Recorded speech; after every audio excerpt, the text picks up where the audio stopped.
Pessoal, eu estou aqui com o Robson, chanceler do Mackenzie. E eu fiquei sabendo agora que você é sobrinho do pastor Antonieto Grangeiro.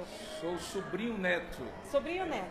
Minha mãe é prima do Abner, o autor do livro, e sobrinha neta. Na verdade, eu sou sobrinho neto segundo. Eita, é distante, mas tem o Grangeiro ali no sobrenome. Sim, e Grangeiro é Grangeiro em todo lugar do mundo, né? Eu me recordo com muita alegria da primeira vez que eu conheci o pastor Antonieto. Eu era uma criança de 8 anos de idade, não era evangélico na época. Eu vou contar um pouco a história agora no culto. E ele esteve na nossa casa em Campina Grande, interior da Paraíba, e lá ele teve a oportunidade de, pela primeira vez para mim, fazer uma oração na refeição. Isso para mim foi significativo, porque não era o costume da minha casa, porque meu pai não era evangélico. E aquilo marcou profundamente a minha vida, marcou a minha história, aquele homem com as mãos dadas ao redor da mesa de cada um de nós e orando e agradecendo pelo alimento.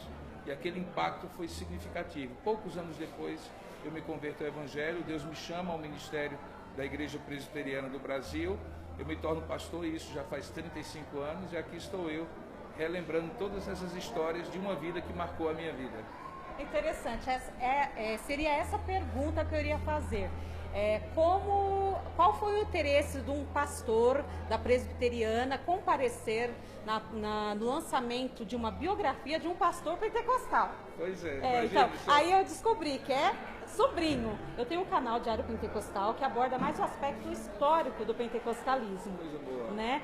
Então, pessoal, a pergunta que eu ia fazer, ele foi, já respondeu. Ia falar qual a imagem, né, a lembrança que você tem desse relacionamento com o pastor Grangeiro. E uma outra curiosidade, eu estudei uma semana ali no Mackenzie, eu fiz, e tentei fazer teologia, mas por alguns problemas eu parei.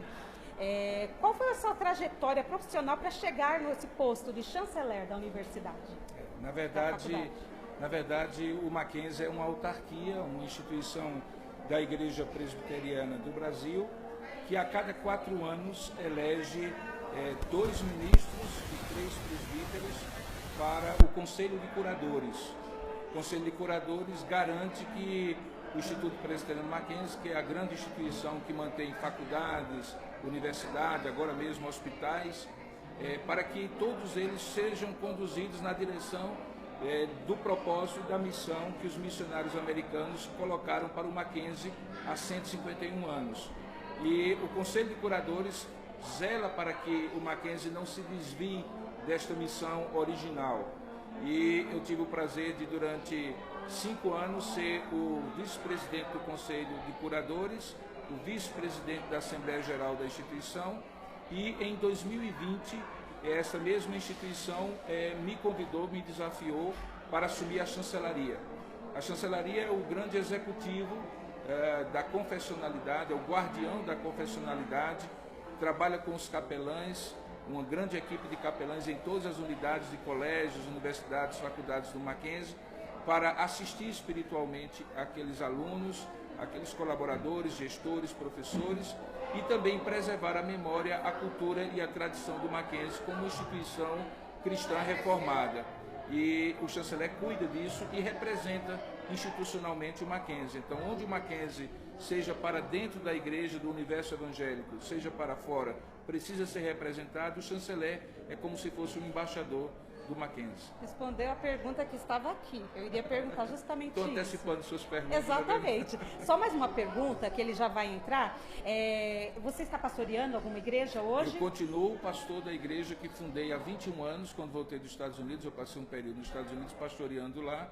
Já sou pastor há 35 anos. E quando eu voltei e plantei a igreja presbiteriana de Tambaú, em João Pessoa, Paraíba, de modo que todo final de semana eu estou lá. Amém. Então eu saio daqui na sexta-feira de São Paulo, passo o final de semana lá, volto na segunda-feira. Bem corrido. Bem corrido. Qual o seu olhar para os irmãos pentecostais? Porque a gente sabe que tem, né, no senso comum aí aquela...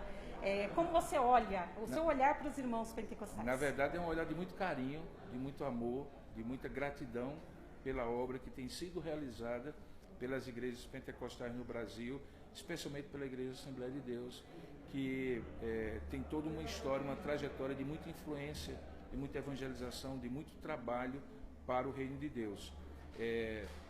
de coração, eu tenho parte da minha família, Sim. que é a família da minha mãe, família Grangeiro, Saraiva Grangeiro, de origem pentecostal. Então, de alguma maneira, eu vou contar um pouco isso daqui a pouco no culto, eu sou fruto dessa história, dessa evangelização pentecostal lá no Cariri do Ceará, no interior do Nordeste. Portanto, é muita gratidão que eu tenho pelos irmãos pentecostais. Que entrevista maravilhosa. Deus abençoe, Robson. Deus abençoe, Eles estão querido. chamando ele lá para começar o culto. Deus abençoe. Obrigada, viu? Um abraço, querido.